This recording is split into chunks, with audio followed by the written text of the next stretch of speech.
Glória a Deus, Shalom Adonai, eu bendigo ao nome do Senhor por mais essa oportunidade de estarmos juntos aqui, reunidos em nome do Senhor Jesus, aquele que é digno de receber toda a honra, toda a glória, todo o louvor. Você que está em casa, eu te bendigo ao Senhor pela tua vida e clamo ao Deus Altíssimo que esteja te protegendo, te guardando e te direcionando para andar por caminhos corretos. Amém? Hoje chovendo aqui no Rio de Janeiro, né? Vem um paulista, esse pessoal tem que entender que quando eles se deslocam, eles têm que deixar o clima da área deles no lugar deles. Então hoje um paulista veio nos visitar e aí ele trouxe aquele tempinho, aquela garoa de São Paulo, né? E a carioca não está acostumado, então é complicado, né? Então, o paulista veio e alguns cariocas que é de açúcar, né? É desde que eu sou criancinha ali novinho na igreja que eu vejo, né? Começou a chover, 1/3 da igreja não vem, porque 1/3 da igreja é de açúcar. O carioca tem medo. Aí alguém vai dizer, não é porque é tempestade, né? Porque mineiro também derrete. Mas é uma secura tremenda em Minas quase o ano todo, e quando chove ele não sabe como se comportar com a chuva, né? Amém, igreja. Queria convidar você a abrir a palavra de Deus em Oséias, capítulo 4. Vamos ler o verso 6.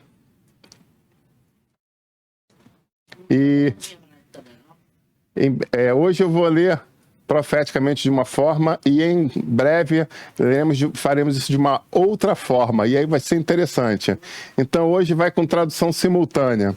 Assim diz o texto de Oséias 4:6. O meu povo está sendo destruído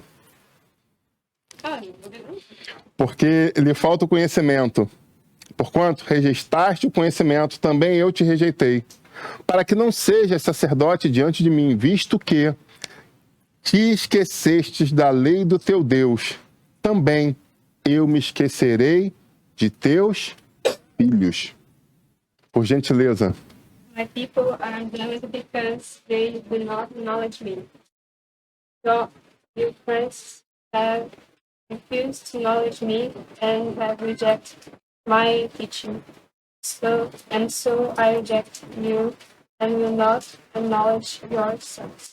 Aleluia, glória a Deus. Você que talvez não tenha ouvido, mas depois quando você escutar pelo YouTube vai estar perfeito. O Senhor falou no meu coração hoje, profeticamente eu te chamo a fazer uma tradução da leitura quase que simultânea, né? Faltou... Minha tradutora falou assim, eu só não quero aparecer no vídeo, que sai a voz, mas não sai o rosto. E chegamos a um acordo jurídico e pronto, saiu a voz, mas não saiu o rosto.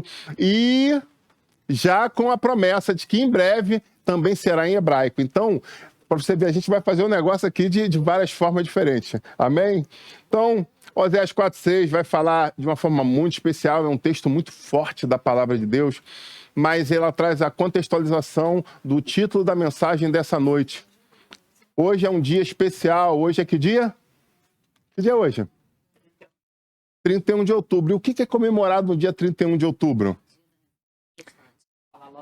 Dia da Reforma Protestante, antes que alguém escreva antes que escreva nas redes sociais, o outro dia, né? Hoje é o dia da Reforma Protestante. Há muitos séculos, né? A gente já coloca isso aí, mesmo que depois os celtas tentaram fazer alguma coisa diferente, mas hoje é o dia da Reforma Protestante. E a mensagem que o Senhor me trouxe nesse dia é a reforma nos protestantes. Amém. O dia da reforma nos protestantes. E eu falei, uau, Senhor, que mensagem, que título interessante esse.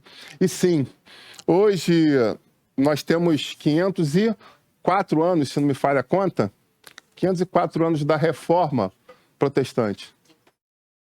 E 504 anos eu tenho ouvido algumas pessoas falando que nós precisávamos passar por uma nova reforma. E eu falei, epa, eu não concordo com isso.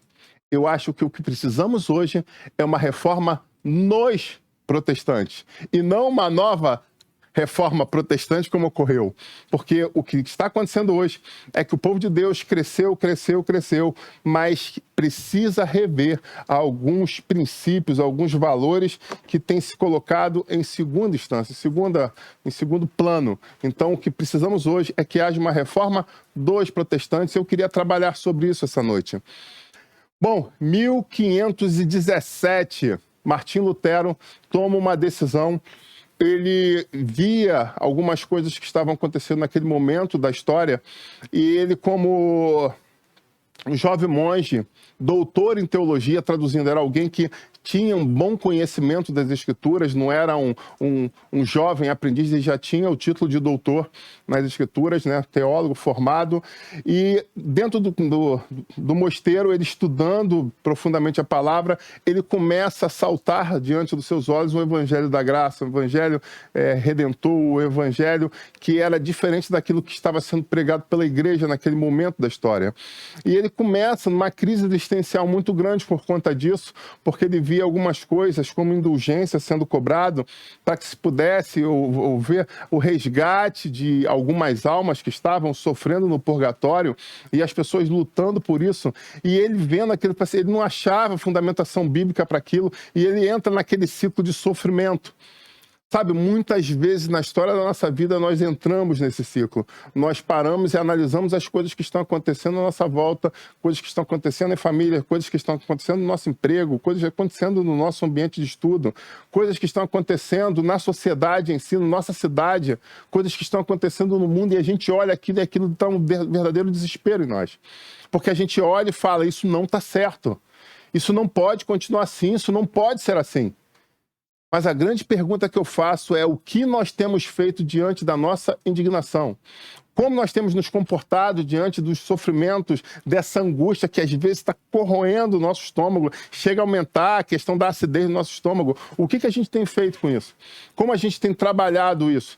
Será que a gente só tem permitido que isso continue acontecendo e a gente toma aqueles remedinhos para diminuir, né, a acidez no estômago? E vida que segue? Ou será que a gente está pegando toda essa insatisfação, essa revolta e transformando ela em uma situação real, uma situação que realmente possa trazer transformação para nós, possa trazer transformação para a sociedade?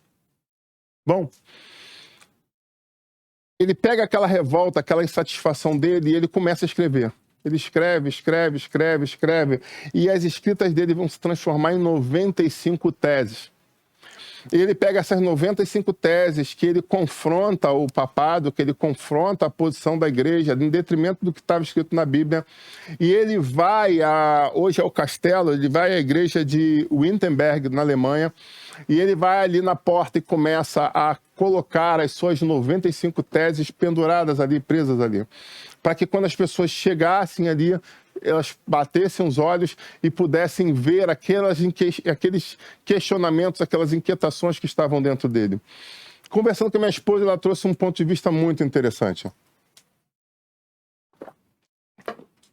Será que o fato dele colocar aquilo aonde colocou representava que ele estava vendo uma coisa que ninguém mais via?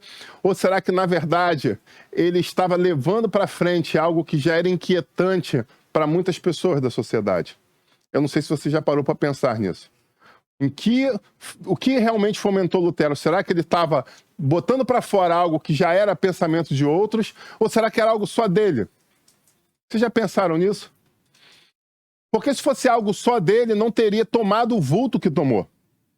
Na verdade, ele foi aquele corajoso que teve a coragem de botar para fora o que muita gente já pensava, talvez não com riqueza de detalhes que ele colocou, talvez as pessoas não tivessem o grau de estudo que ele tinha, talvez não tivessem um conhecimento no latim para fazer alicerçamento bíblico, mas as pessoas já tinham a sua inquietação. E elas precisavam de alguém que fosse capaz para levar aquilo à frente. Sabe, muitas vezes Deus tem chamado pessoas, tem dado capacidade a pessoas, tem trazido oportunidades para a capacitação de pessoas. E essas pessoas ficam apequenadas, escondidas, com medo, perguntando se realmente elas vão dar conta de fazer aquilo que o Senhor chamou elas para fazer ou não.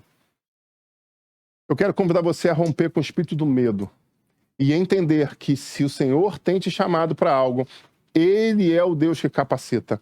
Não pense no que você é capaz de fazer, onde está a sua destreza. Nós, quando pegamos a Bíblia Sagrada e vemos em todo o percurso dela, do Antigo ao Novo, a gente vê N histórias de pessoas que não tinham capacidade, mas que foram capacitadas. Pessoas que não tinham força, mas o Senhor os revestiu de força. Pessoas que não tinham habilidades e o Senhor deu habilidade.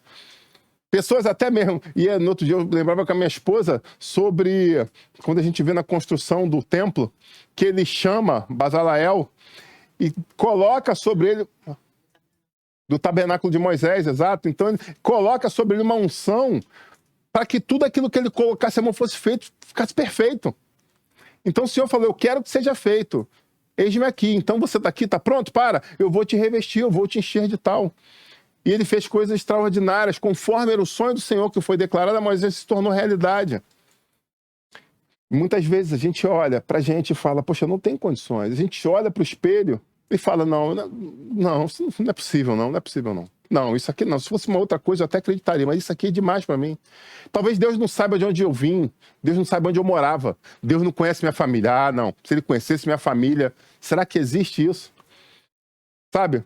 A gente tem a parábola dos talentos. Na parábola dos talentos é muito interessante porque o Senhor chega para aqueles homens e dá a cada um uma quantidade de talentos. E sai para a viagem dele. Será que aquele homem fez aquilo aleatório? Será que ele não sabia com quem ele estava tratando? Será que ele não conhecia a capacidade de cada um? O texto vai falar de uma forma muito clara. O Senhor da obra conhecia a capacidade de cada um e deu segundo a sua habilidade, segundo a sua capacidade. Então não foi um ato, você é bonita, você tem um cabelo preto, não, você tem experiência. E é por causa disso que ele, não. Ele conhecia a habilidade de cada um para gerenciamento. E em cima disso ele deu mais para um do que para outros. E no retorno dele, eu tenho certeza absoluta que ele esperava que todos tivessem dado ponto, mesmo em meio às suas limitações. E a grande realidade é que nós vemos que um deles toma uma atitude totalmente errônea, trazendo muita tristeza para o mestre. Então, o que eu convido você a fazer é entender que se tem vindo algo à sua mão, se tem vindo algo à sua porta, alguma oportunidade tem batido à sua porta, o Deus Todo-Poderoso tem te aberto essa porta porque Ele te dá a capacidade. Se não deu ainda, só precisa que você se posicione para que você possa ser dotado de tal. Amém, igreja? Bom, então Lutero foi lá e, como dizem na gíria aqui no Rio de Janeiro, deu a cara para bater. Ele escreveu, ele botou aquilo que talvez estivesse no coração de muitos, ele teve coragem de ele escrever, porque ele tinha capacidade para tal, tanto diploma de doutorado em teologia, como já sendo, né, entre aspas, padre. Ele chega até ali e ele escreve aquilo para que se fosse chegar num ponto de contato ao Papa. Porque até uma situação, quando falava sobre o Papa... diante da oferta de algumas pessoas, ele era capaz de tirar almas do purgatório, e ele falava, mas que papo é esse? Por que ele não faz então com todos? Se ele tem essa capacidade, salve a todos. Foi um dos questionamentos, se você for se aprofundar nisso, você vai descobrir isso. Então, eram muitos questionamentos que ele trazia, e agora, como ele esperava, isso foi levado à frente. E... uma vez diante dos assessores, né, da cúpula da igreja, eles chegam para ele e falam, olha, aquilo que você fez está trazendo um grande burburinho, um grande rebuliço. Então nós temos uma oportunidade para você, ó, é pegar. Qual? Vai lá e se retrata. Fala que você estava doido, que você tinha bebido, tinha fumado um baseado, sei lá, fala que você está doidão. Só faz o seguinte, vai lá e desmente tudo que você escreveu. Desmente tudo que você fez. Desmente tudo que você falou. Se você fizer isso, vai ficar tudo bem. E aí é importante você entender uma coisa. Lutero se indispôs com algo. Mas ele se indispôs com o quê? Ele se indispôs com a máquina na qual ele fazia parte. Ele fazia parte dessa igreja. Ele fazia parte dessa liderança. Então o que ele fez... custaria para ele algo muito caro. E talvez seja essa uma outra reflexão que o Senhor traga para nós essa noite. O quão disposto você está a pagar o preço por realizar o sonho de Deus na face da terra? O quão você está disposto a entregar sabendo que aquilo vai ter uma contrapartida? Sabe? Ele decidiu não voltar atrás. ele não retirou o que ele disse, ele não voltou atrás, ele manteve a posição dele. E é lógico, como ele mesmo, eu não tenho dúvida que ele esperava, diante do... Eu acredito no primeiro momento que ele esperava que um ponto de contato fosse aberto para um julgamento diante das teses que foram colocadas. Mas do momento que foi determinado que ele deveria pedir perdão e ele decidiu não tomar perdão, é aí que eu vejo literalmente uma bifurcação diante dele, onde muitas vezes nós também estamos diante dessa bifurcação. Onde ele decidiu, ou eu peço perdão e as coisas voltam onde eu estava, é lógico que de repente eu vou tomar uma repreensão, aquela igreja que eu ia assumir mais lá na frente, ou aquele mosteiro eu já não vou assumir mais, tal, mas eu continuo aqui com o meu nome, né, diante do que eles dizem, escrito no livro da vida. Perfeito. Porém, se eu negar isso, eu tenho que ter certeza do que eu estou fazendo, porque se eu fizer isso, eu vou ser, na visão deles, excomungado. Eu vou ser, meu nome, o Papa vai retirar meu nome do livro da vida para o inferno. Era essa a premissa que eles partiam. Então, tipo assim, se eu defender isso, eu tenho que ter muita certeza que eu vou para o céu mesmo assim, porque eu estou rompendo com algo muito, entre aspas, grande. E ele mantém a posição. E aquele homem inicia oficialmente a reforma protestante. Uma reforma que foi feita através dos protestos que ele lançou das 95 teses lançadas ali diante da porta da igreja. Sabe? Ele não somente foi excomungado, como a partir de então ele começa a sofrer risco de vida. As pessoas começam a tentar matar Lutero, a ponto dele, a história, se você for ver, ele foi escondido, né, dentro de um castelo, para que ali ele pudesse, escondido da sociedade, começar a fazer algo muito interessante. Sabe, muitas pessoas hoje não conseguem viver coisas extraordinárias por causa da chamada zona de conforto, por causa da porção acostumada. De repente Deus chega e fala, eis que eu te colocarei sentado entre príncipes e princesas para se alimentar e para divulgar a minha palavra, para evangelizar essas pessoas. E de repente você chega e você já passou fome, e agora quando você abre a geladeira, você olha e fala, uau, tem o feijão, tem arroz, tem mistura, tem até iogurte. Quem é dos anos 80 sabe o que é isso, né? Porque na época do... Foi num dos planos, do plano Collor, né? Que o pessoal falava, não, ó, agora a classe média vai poder comprar iogurte. Era o plano real, né? Foi no plano real. Então, no plano, era um dos chavões, né? Agora você vai poder comprar até, porque era uma coisa considerada cara, era uma coisa supérflua, né? Então, tipo assim, vai sobrar dinheiro para comprar até o supérfluo. Então, quando você abre a geladeira hoje, talvez você olhe, além do básico, o iogurte ali. E você fale, poxa, eu já passei fome. E hoje eu cheguei até um ponto onde eu olho para ali e vejo, poxa, minhas filhas, minha esposa alimentada. Pô, cara, será que eu quero mexer nisso que hoje eu chamo de zona de conforto para correr o risco de, assim como ele, que já estava numa posição eclesiástica, de balançar a roseira e de repente ser cortado, como aconteceu com ele, ser jogado ao vento. E agora, o que vai ser de mim, o que vai ser da minha esposa? Mas esse homem manteve a posição dele. E ele decidir manter a posição hoje, mais de 500 anos depois, ainda continua sendo um grande exemplo para nós. E o que eu chamo a vocês hoje é o exemplo não somente das teses que ele colocou, onde startou uma mudança dentro da igreja, né, e onde depois nós vimos outros reformadores trazendo, né, algumas pessoas falam que Lutero deu só o pontapé inicial, mas outros depois vieram para continuar fazendo a obra que ele tinha começado. Onde, na verdade, seria até injustiça falar que começa em Lutero, porque nós temos John Wycliffe, mais de 100 anos antes, já tinha começado, né, o ganso, que foi levado à morte. Ele falava, hoje eu morro, mas não se preocupe, essa semente vai ser, né, vai ser recebida pela face da terra. E agora, mais de 100 anos depois, você vê Lutero tomando a frente e levando novamente aquela bandeira que tinha sido jogada ao chão, alguém levanta, agora de novo hastia ela no pavilhão, para que possa fazer as coisas acontecer. Amém, igreja? E agora ele está dentro de um castelo escondido, mas é muito interessante que, por mais que ele tenha sido, né, as pessoas guardam, né, algumas pessoas da sociedade guardaram, esconderam ele no castelo porque a igreja procurava matá-lo, mas, como eu disse, muitas pessoas acreditavam naquilo, muitas pessoas já estavam sofrendo com algumas das coisas que ele levantou e trouxe à baila, e agora protegem, escondem ele, agora ele está sendo protegido, guardado. Um homem rico chega e fala, você vai ficar morando dentro do meu castelo. Você só não pode sair do castelo. Porque se sair do castelo, já era. Mas dentro do meu castelo você está protegido. Eu tenho meu exército para proteger você. Você está aqui, você está bem. Você tem comida, tem alimentação e aqui você pode produzir.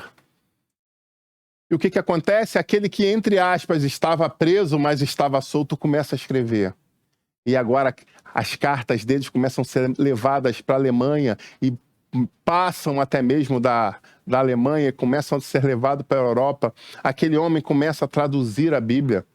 Então as coisas começam a tomar, é muito interessante isso, porque aquele que estava ameaçado de morte, que decidiu pagar o preço, agora está transformando literalmente a humanidade.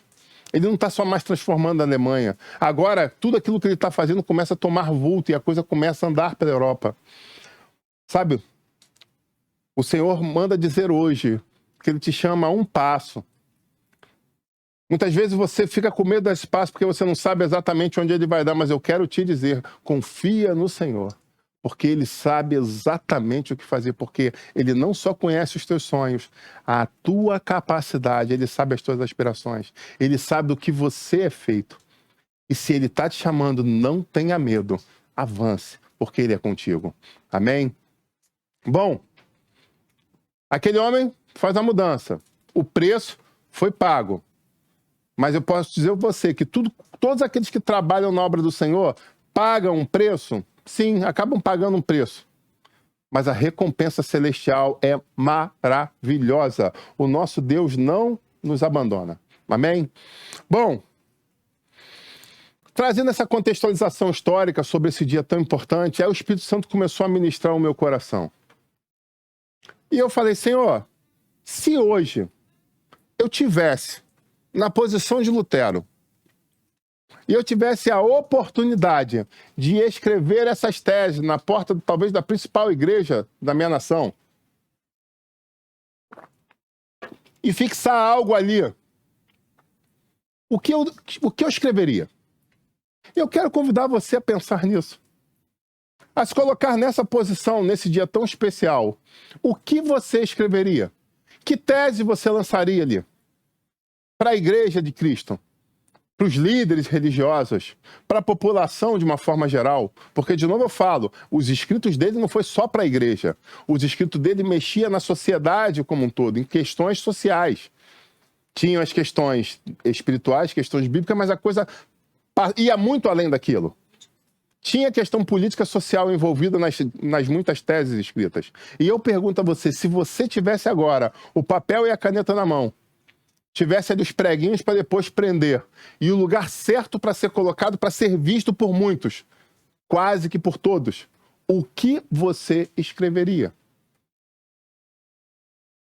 A outra o ponto eletrônico já falou aqui, ó, dependendo do que você escrever, você ia ser cancelado. É uma grande chance, sim, de ser cancelado diante da sociedade que nós temos hoje. O que você escreveria? A pergunta, eu quero deixar você pensar durante esse 1 minuto. Porque é muito fácil você chegar, olhar para mim, eu vou falar algumas coisas aqui, você olhar no vídeo e falar assim, concordo, não concordo, e vou trocar. Esse cara falou um negócio aqui que eu não gostei. Ou não, então pega uma pipoca aí que eu vou até voltar para assistir de novo, porque esse negócio aqui tá maneiro. Era tudo que eu queria falar e tá tendo coragem de botar a cara na internet para falar. Mas eu quero mais que isso, eu quero que você pense nisso. E talvez eu quero fazer um convite para você. Coloque nos comentários embaixo, tese. Eu vou escrever algumas, eu vou falar algumas aqui. Mas eu quero que você coloque. Eu também falaria isso, eu falaria aquilo. Coloque embaixo nos comentários. O que você escreveria? O que tese você lançaria diante da sociedade? Pois bem. Como eu disse no começo dessa mensagem, eu não escreveria a reforma protestante, mas eu diria a reforma nos protestantes. Seria o título das minhas teses. E eu começo a descrever algumas das que eu escrevi nesse dia. Mas foi muito interessante que eu comecei a escrever e quando eu estava, acho que na terceira ou na quarta, não lembro exatamente, me veio uma coisa, assim, uma observação. Aí eu fui, voltei, né? Que eu estava orando, pensando, refletindo, e depois eu vou para o computador para escrever, ou para o papel, tanto faz. Mas aí eu senti literalmente, eu peguei e gravei esse pedaço para não esquecer, né? Que é o seguinte, observação, nesse momento é proibido pensar em outro CPF para essas teses. Eu te convido a pensar somente em você. Então é um tratado que eu preciso fazer com você agora. Não é, eu vou falar uma coisa, você, poxa, fulano, isso aqui encaixa para fulano, isso aqui, daí. Isso daí é para Beltrano, vou até botar aqui o hashtag Beltrano vê a tese 2. Não, eu quero que você faça a introspecção diante daquilo que vai ser falado. Você, no seu CPF, você pega o seu CPF, senta na cadeira, né? Se afivele, bote o seu cinto de segurança e viaje comigo de uma forma individual para refletir na sua vida, porque hoje Deus está dando uma oportunidade para você experimentar uma reforma dentro de você, não é fora de você. Porque a grande realidade que nós precisamos de uma sociedade hoje é uma reforma em nós. Algo que toque em nós, que transforme a nossa vida, que mude as nossas atitudes, posturas, para que aí sim nós possamos ser influenciadores nessa sociedade. Amém, igreja? Não adianta só ficar, mas quem deixou ali fulano, isso aqui, ó, puxa vida, pena que não está aqui. Não. O pedido foi bem claro. Fale para as pessoas, para pensarem somente nelas. E aí amém, glória a Deus. Aí veio duas palavras. Eu falei, poxa, por que essas duas palavras? Com o máximo de sinceridade e lealdade. Eu fiquei, pô, sinceridade e lealdade, por quê, Senhor? Por que isso? Porque a sinceridade expulsa a mentira. E a lealdade relacionada a você mesmo. Você precisa ser leal com você. Porque se você não for leal com você diante do que vai ser dito aqui nessa semana e quiçá semana que vem, você não pode passar por uma transformação plena. E aí você não passando por uma transformação plena, você não pode ajudar outras pessoas. E aí eu pedindo, depois de escrever tudo, eu pedi assim, agora me dá o texto, Auro, que eu estava com uma coisa na cabeça, mas me veio um fragmento de um texto, eu fui procurar esse versículo, achei que era exatamente Oséias 4:6, conforme a gente leu no começo. E eu preciso voltar lá e ler novamente, porque ele vai dizer, o meu povo está sendo destruído porque lhe falta conhecimento. Porque rejeitaste o conhecimento, também eu te rejeitarei, para que não sejas sacerdote diante de mim. E visto que esqueceste da lei do teu Deus, também eu me esquecerei de teus filhos. Traduzindo, o texto é muito claro. A sua inércia hoje, a sua falta de lealdade com você mesmo, de ser leal contigo mesmo, pode influenciar onde? A tua geração. Os teus filhos podem sofrer quando nós não tomamos a decisão correta. Pois bem, faça essa introspecção comigo. Vamos lá. Primeiro deles. Primeira tese que eu colocaria: julgar menos o próximo e agir com mais empatia. Primeira tese é julgar menos o próximo e agir com mais empatia. Quando nós vemos uma situação e antes de tomar uma decisão abrupta, antes de tomar uma decisão emocional, a melhor coisa que nós fazemos é nos colocar no lugar de quem tomou aquela postura, de quem tomou aquela atitude. Porque quando nós nos colocamos no lugar do outro, nós começamos a pensar de uma forma diferente. Primeira coisa, nós somos menos arrogantes. Outra coisa, nós vemos que muitas vezes agiríamos de forma semelhante ao que aquela pessoa fez, ou até mesmo pior. Sim, exatamente isso. Muitas vezes, quando nós olhamos com sinceridade e com empatia a história, que você antes estava sentado no seu sofá, às vezes vendo na televisão, você se colocando como juiz, você quando para e pensa, cara, como eu me portaria naquela situação? Quando nós fazemos isso com lealdade, com sinceridade, e aí eu entendi as palavras que o Senhor me trouxe. Por que lealdade e sinceridade? Quando nós fazemos isso com verdade plena, a gente olha e fala, cara, na boa, se eu tivesse lá, eu teria feito a mesma coisa. Ou ainda mais, se eu tivesse lá, eu não sou tão bom quanto essa pessoa. A minha cerne é complexa, então eu estaria fazendo coisas piores ainda. Eu teria feito de uma forma pior. Então, a primeira coisa que eu te pedi foi olhar com empatia a situação antes de você deferir o julgamento. Bom, a segunda coisa que veio ao meu coração é ame ao teu próximo como a si mesmo. Levítico 19:18.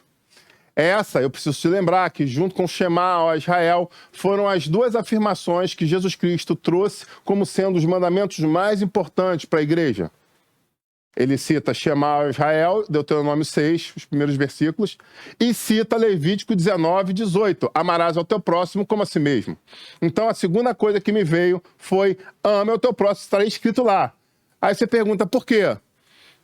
Porque é muito bom quando eu olho para a situação e penso como eu gostaria de ser tratado. Quando eu olho, né, como eu gosto de ser tratado, como eu gosto que as pessoas falem comigo, como que eu gosto que as pessoas, como eu gosto que as pessoas me presenteiem, como eu gosto disso, qual é a minha linguagem do amor? Então, quando eu paro e penso nisso, quando eu paro e faço isso, com certeza, o amor vai fluir com muita mais facilidade. O amor ao próximo vai ser totalmente diferente.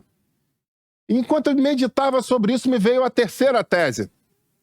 E a terceira tese, talvez você fale, poxa, mas por que? Se a segunda já está aí, talvez a terceira não valesse a pena. Será que precisa realmente? Bom, você pode dizer aí. Porque a terceira que me veio é aprender o que é amor realmente. Nos nossos dias, na sociedade hoje, em 2021, não sei quando você vai assistir esse vídeo, mas em 2021, a realidade social que nós estamos passando é muito complexa. E as pessoas realmente esqueceram, muitas delas, o que significa amar. O que é dito como amor hoje é uma coisa tão banal, tão superficial, que não está nem perto do que está no grego, nem no que está no hebraico, acho que nem perto do que o dicionário da língua portuguesa fala. As pessoas falam algumas coisas tão fúteis como sendo amor, que não se encaixa nem no dicionário. Então, a terceira tese que eu levantaria é realmente ensinar, ou melhor, as pessoas realmente aprendessem o que é amar. Amém, igreja?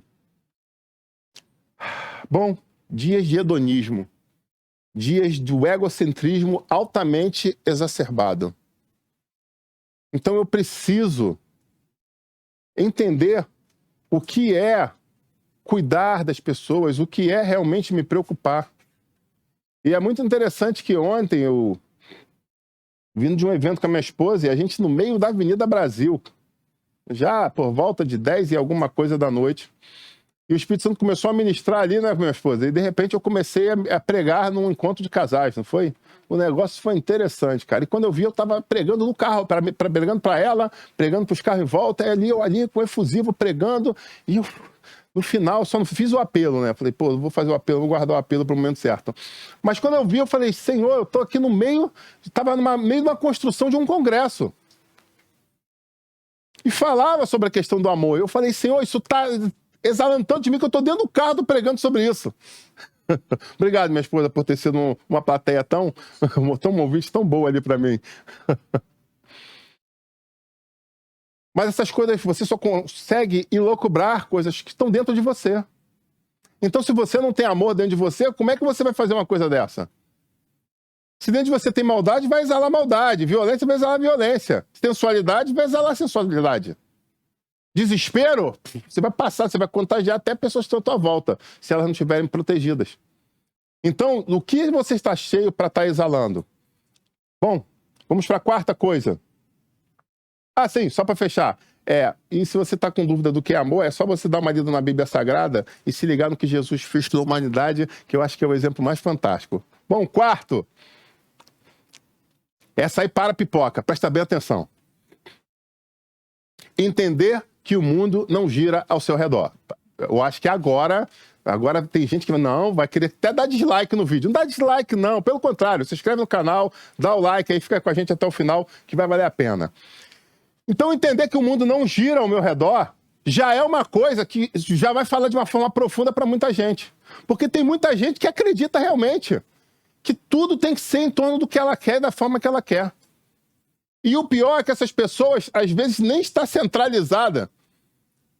E como a gente pega na Bíblia Sagrada, ela é sublevada pelo vento, traduzindo. O eixo desse planeta, que é ela, que se move de um lado para o outro, fica até confuso. Eu fico imaginando como ficaria as questões climáticas desse planeta.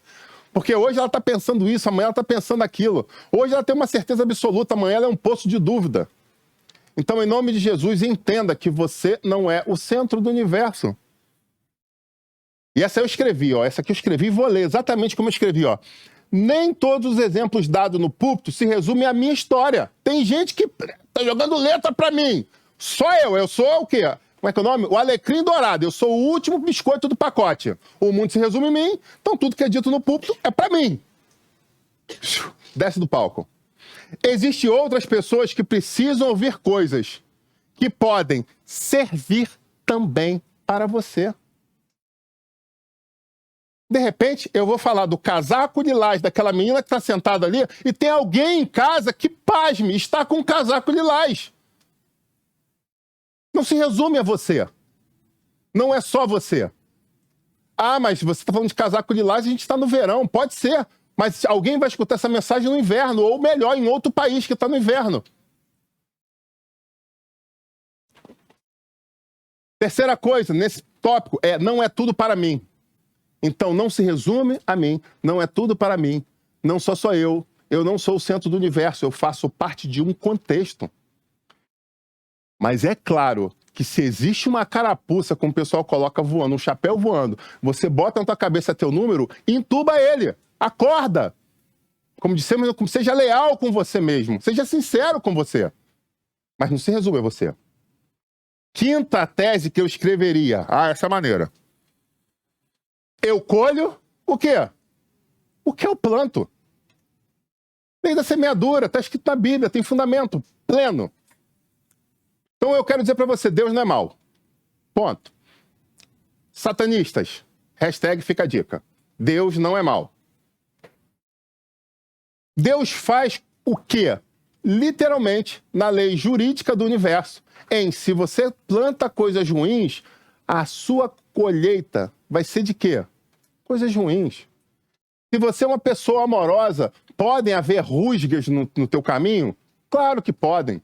Mas no frigir dos ovos você vai colher coisas boas. Sabe, eu estava vendo uma história muito interessante de Billy Graham. Billy Graham. Billy Graham foi um homem que ministrou, eu acredito que todo mundo. Eu vi um documentário. Tá passando na minha cabeça aqui 240 países, mas eu não lembro exatamente o número, não. Né? Se souber, pode botar no comentário também. Foram muitos países que Billy Graham pegou, muitos. Centenas. E ele, no transcorrer da sua história, ele montou uma equipe. Sabe o que é mais lindo? Fala aí, ponto eletrônico, o que foi que a gente viu na história? Quando ele se aposentou, tipo assim, agora eu vou me aposentar, vou ser jubilado da igreja, agora eu vou só curtir meus últimos dias. Ele comprou uma casa num lugar, na rua. A equipe dele fez questão de comprar casas na mesma rua. Sabe por quê? Porque essas pessoas declararam, nós queremos envelhecer ao teu lado. Meu Deus do céu.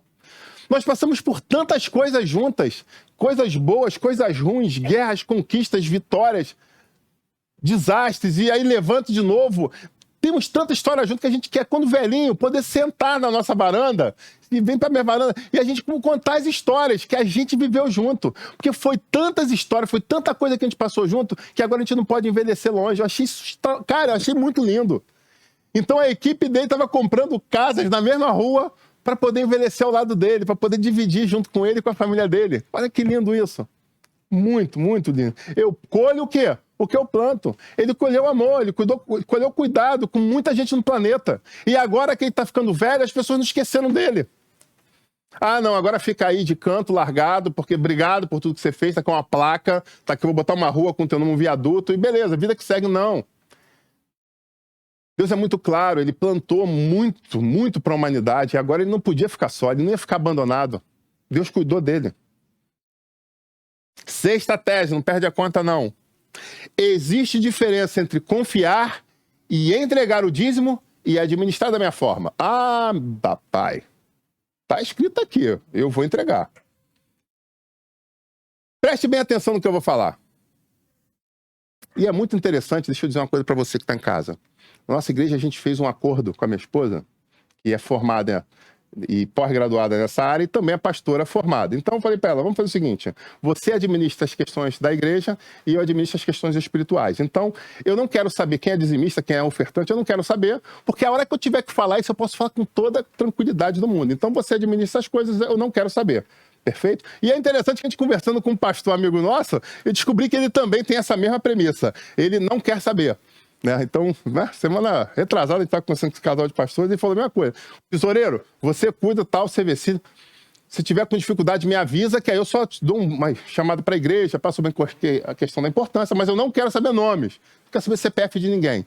Para o quê? Para a hora que eu falar, eu me sentir tranquilo. Então, é assim que a gente trabalha. Então, diante dessa explicação, você que é pastor, fica aí a dica para você.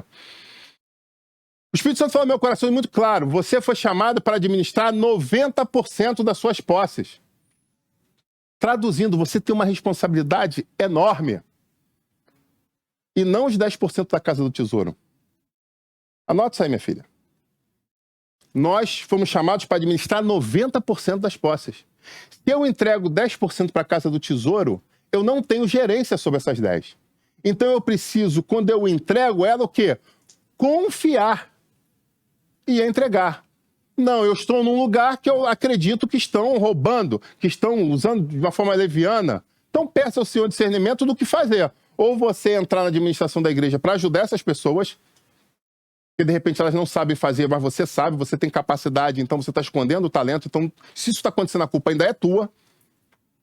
Pronto, falei. Você tinha oportunidade, você tem a chance, você tem o conhecimento, você não está fazendo e aí ainda está julgando. Então vai lá, arregaça a tua manga e ajuda essas pessoas, ajuda a obra a crescer. Então, essa é a grande questão. Eu preciso entregar e confiar. Porque eu preciso administrar 90. Tem muita coisa para administrar. Tem gente que não consegue nem administrar os 90, muito menos os 10. Bom, vamos mais aqui. Sétima. A busca de dons espirituais não é a escolha de um filme de streaming. Essa aqui eu até falei como é que escrevi streaming. E vi essa palavra claramente. Não é. Qual é a característica hoje em dia? Minha filha ontem falou comigo que queria assistir um filme comigo. Ela, pai, eu queria assistir um filme tal contigo. Eu falei, perfeito, vamos assistir. Aí o que ela perguntou? Em que streaming tem esse filme? Eu falei, não sei, vamos perguntar, né, uma das plataformas de pesquisa, que ele vai dizer qual é o streaming, para a gente poder ver se a gente tem acesso a esse streaming para assistir tal filme. Algumas pessoas nos dias atuais estão confundindo pela rapidez e facilidade que tem de conquistar as coisas com a busca de filmes de um streaming com a busca dos dons espirituais. Elas pensam o seguinte, eu quero muito isso aqui. Caraca, eu quero muito isso aqui, eu quero demais esse dom, eu quero demais me mover nesse dom. E aí vem a primeira pergunta, para que serve um dom espiritual? Você sabe? Tem muita gente que está buscando dom, mas não sabe para que é. Os dons são de serviço. Os dons espirituais servem para você servir outros. Se você é uma pessoa extremamente egoísta e egocentrista, que não se preocupa com mais ninguém porque não entende que é um amor, a gente está vindo descendo todas as teses, interessante, elas estão ligadas. A pergunta é, para que você quer dom espiritual? Para você mesmo? Cure-se. Cure-se. Tipo magia, aquele negócio de filme, né? Faz barulhinho em tudo. Cure-se. Cure-se. Cabe a dor de cabeça, a minha dor de cabeça cure-se. E é muito interessante que eu conheço diversas pessoas que se movem em dons espirituais, que quando oram por si mesmo, não recebem a cura daquilo. Tem um pastor conhecido meu, que ele tinha problema de coluna, e durante muito tempo ele sofreu com esse problema, e ele fazia diversas campanhas, clamando por cura de coluna, onde ele via pessoas entrevadas voltando a andar, e às vezes ele pegava, eu lembro que ele me contando, dizendo assim, que pegava a mão assim, tipo assim, botava a mão, tipo assim, cura, Senhor, minha coluna agora, eu declaro a cura, e a dele não era curada. E eu já tive essa experiência de orar por algumas coisas, que eu falo, Senhor, eu estou precisando disso, mas o Senhor, ora, cuida do meu povo. E num dado momento, olha que interessante, num dado momento, um pastor estava numa igreja no outro estado, um amigo meu em comum, sabendo que eu tinha problema de coluna, pegou o telefone depois do culto e falou assim, rapaz, Deus derramou uma cura que o homem está na unção. Você crê? Eu falei, claro que eu creio, pô. Eu creio. Mais de 600 quilômetros de distância. Vou pedir para ele orar por você pelo telefone. Eu falei assim, eu recebo minha cura hoje. E ele orou por mim. O que aconteceu? Eu fui curado. E eu que estava entrevado numa cama, voltei a andar. Não só voltei a andar, essa semana eu corri quase 5 quilômetros. Eu fiquei chateado porque não deu tempo para terminar o quinto quilômetro, ficou em 4,6, se eu não me engano. Corri 4 quilômetros 600, feliz para caraca. Porque só quem um dia esteve entrevado numa cama para entender a alegria que é correr 4 quilômetros. Ah, mas eu corro 10, pô. Para mim, faz esse negócio de correr 4, isso é preguiça. Aí a gente volta lá no começo sobre a questão da empatia. Uau, fantástico. Então, só quem um dia teve... Caramba, mas eu preciso estar entrevado numa cama para valorizar alguém que está numa reabilitação? Claro que não. O que eu preciso fazer é o quê? É ter empatia. A gente vê que está tudo se correlacionando e eu glorifico a Deus por causa disso. Então, a busca de dons espirituais, você precisa primeiro ter empatia, entender que as pessoas estão sofrendo e agora para assim, Senhor, eu quero ser usado. Então, derrama dons espirituais sobre minha vida para que eu possa ser usado para terceiros, para outros. Para que eu possa me mover para ajudar a igreja, para que eu possa guerrear, combater, etc. Amém, irmãos? Bom, a falta de perseverança tem destruído as possibilidades de experiência espiritual de uma geração. Essa questão de estalar o dedo e a coisa tem que estar pronta tem destruído essa oportunidade de viver coisas extraordinárias. Em nome de Jesus, eu convido você, não só jovem, mas muitos homens e mulheres que foram contaminados por isso, a voltar a entender que muitas vezes, para você poder conquistar algo, e agora Deus vai falar nos corações, você precisa terminar de pagar aquele carnê da Mesbla. Deus fala. Da Sears. Aquele carnê que você tinha da Pernambucana, que estava dividido em 6 vezes, você queria tanto um outro chinelo, mas você sabia que precisava terminar de pagar aquele para poder. E aí você ficava sonhando com aquele chinelo, sonhando com aquela camisa. Você viveu isso já, você sabe do que eu estou falando. E por que você está desistindo do teu casamento tão rápido? Por que você está desistindo dos teus sonhos tão rápido? Por que você está desistindo dessa pós-graduação tão rápido? Só porque está difícil? Você sabe superar a dificuldade, você já viveu isso. Bom, a gente está terminando por hoje e eu chego na 8ª e última tese que eu escreveria nesse dia. A escolha de companheiros ou companheiras da minha vida, do homem e da mulher que vai se casar com você, precisa ser aos pés do Senhor e não no método Braille. Eu lembro a história de uma pastora amiga minha contando de um jovem que ele estava procurando casamento e ele começou a provar todas as jovens da mocidade. Ele começou a namorar todas elas para depois tomar a decisão de qual ele iria casar. Né? Então, por favor, não faça isso. Vá aos pés do Senhor, busque a presença do Senhor. O que acontece quando você se envolve com diversas pessoas é flagelo emocional, mas isso é uma outra mensagem, uma outra história. Amém? Então, hoje eu paro por aqui. A hora passou, a gente termina essa mensagem. Nesse dia da reforma. Hoje, eu escrevi 8 teses. 8 questionamentos que eu traria para a igreja do Senhor. Para a igreja, e eu acredito que não é só a igreja do Brasil. Eu acredito que essas 8 teses poderiam seguir além dos nossos territórios e seguir para a igreja mundial. Porque isso que foi escrito aqui, diante do que eu vejo no movimento global, muitas pessoas estão sendo pegas, acorrentadas, exatamente nesses questionamentos. Então, eu não sei aonde você está do planeta, em que país você está assistindo essa mensagem, mas o que eu quero convidar é que você pegue cada uma delas com empatia e reflita se realmente você se enquadra ou não nelas. Amém, igreja? Lutero tomou a decisão. Lutero aceitou pagar o preço. Lutero decidiu sair da caixinha e fazer algo diferente. Eu convido você hoje a fazer a mesma coisa. Eu convido você a fazer uma reflexão do que você tem feito, do que tem ardido dentro do teu coração e de tudo aquilo que tem ardido, o que tem se tornado realidade. Está na hora de você romper, está na hora de você fazer algo a mais, está na hora de você tomar decisões. O tempo está passando. A nossa vida é uma única vida, uma única oportunidade. Então eu quero convidar, vamos usá-la da melhor forma possível para que, passando os dias, nós não venhamos a nos arrepender, nem choramingar dizendo como eu gostaria de voltar atrás para poder fazer algo diferente. Amém? Em nome de Jesus, eu quero te convidar a se levantar, eu quero orar por você, para que a gente possa encerrar esse trabalho.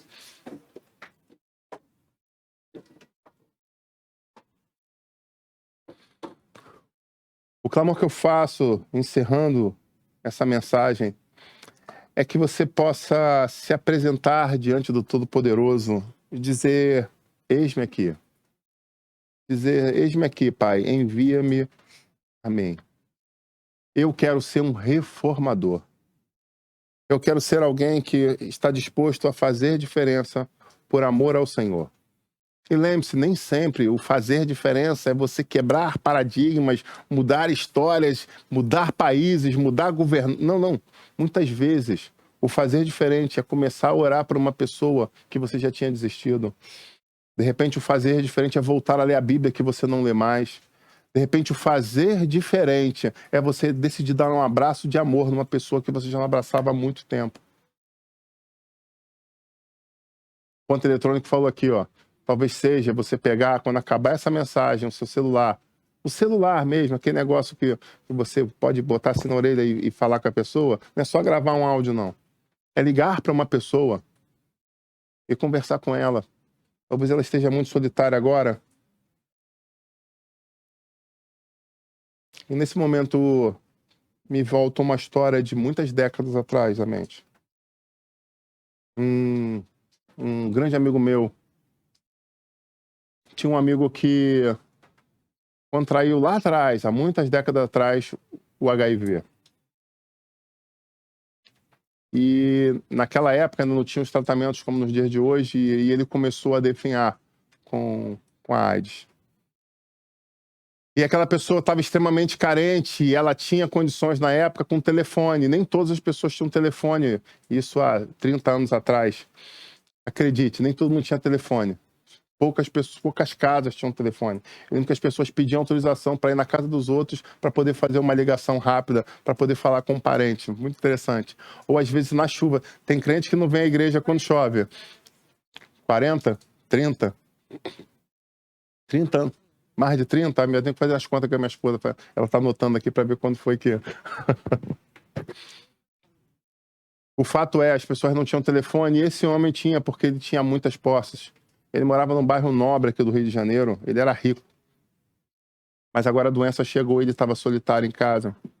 E ele passava o dia ligando para as pessoas, ligando para os amigos, e conversando. E ele não podia sair de casa, doente.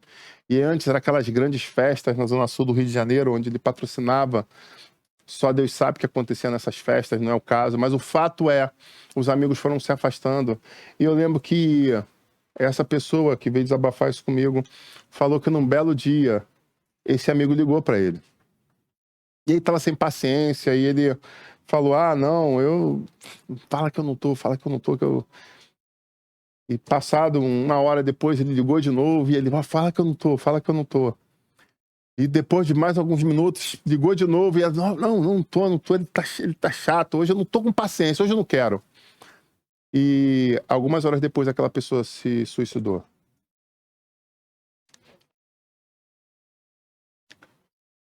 E aí, essa pessoa desabafando comigo, como pastor, falava, eu sinto que eu podia ter feito diferença. Passaram-se muitos anos. E um dado momento eu estava conversando com essa pessoa e, de repente, ele olhou para mim e falou, eu lembro como se fosse hoje, daquele dia. Traduzindo, mais de 15 anos já haviam se passado e ela ainda continuava vindo à memória se eu tivesse, naquele dia, decidido fazer uma ligação. Em nome de Jesus, eu quero convidar você a seguir a sua vida, lembrando dessa história. Faça hoje o que você pode fazer hoje. Não deixe para amanhã. Pode ser tarde demais. Eu não quero ser fatalista, eu quero ser realista com você. E dentro dessa realidade, uma das principais coisas que você precisa fazer hoje é se acertar com o Senhor Jesus. Eu quero te convidar a voltar aos pés do Senhor, buscar a presença dele de uma forma muito extraordinária e falar, eis-me aqui, Senhor. Eu preciso me ligar novamente ao teu reino, eu preciso me ligar de novo ao Senhor. Eu quero convidar você a inclinar sua cabeça, eu quero orar por você. Pai, em nome de Jesus, eu quero apresentar esse homem, essa mulher que se chegam diante de ti essa noite novamente, buscando a tua face, buscando um recomeço de suas histórias. Em nome de Jesus, eu quero repreender toda a força do inferno que tente travar, que tente impedi-la de tomar essa decisão. Papai, venha de uma forma sobrenatural, mandando os teus anjos a essas casas, Pai, para que o teu poder redentor e o teu poder salvador seja manifesto nessa família, nessa casa e, em especial, nessa vida. Papai, eu quero clamar ao Senhor que seja religado sonhos que haviam sido perdidos. Deus, tu conhece o coração daqueles que estão nos acompanhando, seja presencial, seja à distância, Pai. Pessoas que tinham sonhos que haviam sido roubados, onde muitas vozes dizem que não teria uma nova oportunidade, mas nós queremos pedir essa noite que haja o religare, que haja uma reconstrução de pontes que tinham sido rompidas, Pai. Em nome de Jesus, eu bendigo o teu santo nome pela oportunidade de ministrarmos a tua palavra mais uma vez. Eu quero te agradecer por cada um daqueles feedbacks que nós temos recebido nesse último mês em especial, muito interessante, Pai.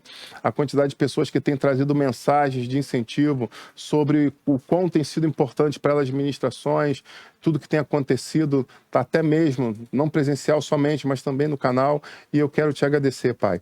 Eu quero te agradecer por cada uma das pessoas que tem patrocinado essa obra, que tem feito com que tudo isso se torne realidade, e os planos que estão por vir também se tornem realidade. Muito obrigado, Pai.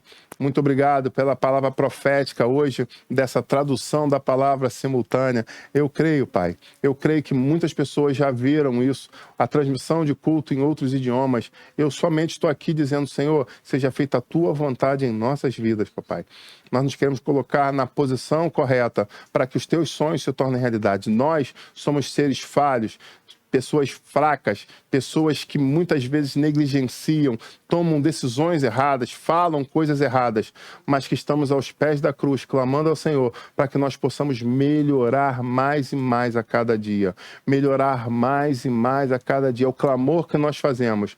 Papai, nós sabemos as nossas fraquezas, nós conhecemos os nossos erros, e o inimigo a cada dia aponta elas com mais constância diante dos nossos olhos, diante dos nossos ouvidos, mas nós sabemos, Pai, que nós não estamos nos afastando da cruz, e é por isso que clamamos ao Senhor que nós possamos evoluir cada vez mais, assim como a palavra fala da luz da aurora, brilhando cada dia mais até ser dia perfeito. Nós bendizemos as oportunidades que temos e pedimos ao Senhor que esteja guardando e protegendo cada um daqueles que estão conosco, Pai. Em nome de Jesus, que essa semana seja uma semana de vitória.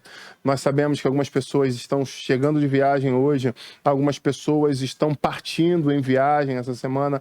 Eu quero pedir ao Senhor que nos proteja, nos livrando de qualquer tipo de acidente ou incidente, em nome de Jesus. Papai, que onde quer que estejamos, aonde quer que venhamos a colocar os nossos pés, que nós possamos ser luz para as nações, onde nós possamos trazer palavras de incentivo, de motivação, de transformação, palavras de repreensão, se necessário for, para que as vidas possam ser transformadas, possam ser libertas, possam viver o plano de Deus na face da terra. Deus, eu te agradeço. Eu te agradeço porque não desistiu de nós. E eu peço mais uma vez essa noite, continue sendo conosco na nossa caminhada, para que possamos andar de vitória em vitória, de conquista em conquista, em nome de Jesus. Amém. E que a graça do nosso Senhor e Salvador Jesus Cristo, que o amor de Deus, nosso Pai, que as doces comunhões e consolações do Espírito Santo de Deus repousem sobre a tua vida, sobre essa amada igreja, sobre a tua família, não só hoje, mas para tudo sempre. Amém. Deus te abençoe grandemente. Shalom, Adonai.